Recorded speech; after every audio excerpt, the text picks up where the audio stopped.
For today's video, eto nga pala yung part 2 ng laro ko sa Robinson Quinta. At syempre, dahil naglaro ako sa mga snack, maglalaro din ako sa stuffed toy. At ayun na nga yung first try ko sa machine na to. At buti na lang tumaob yung item. Syempre, yung tinarget ko yung malapit sa price shoot. At gumamit lang din ako dito ng double tap. Syempre, ayan. Kaso hindi pa siya nakuha dahil tumama pa siya sa price shoot. At dito sa pangatlong try ko, buti na nga lang ay nakataob pa din siya.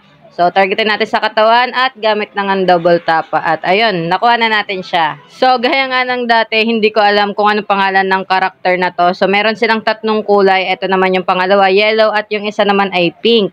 So, dito naman sa kabilang machine, may dalawang nakataob. At ayan, sa katawan ang target. Akala ko makuha ko na to sa isang try lang, pero hindi ko nakuha. So, yung isang nakataob naman yung ita-target ko. Swerte naman dito sa second item dahil isang try lang ay dumiretso na siya sa price shoot.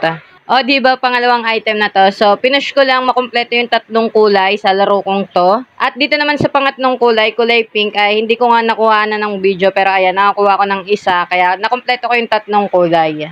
Follow lang kayo para updated na kayo for more claw machine videos. Yun lang, bye!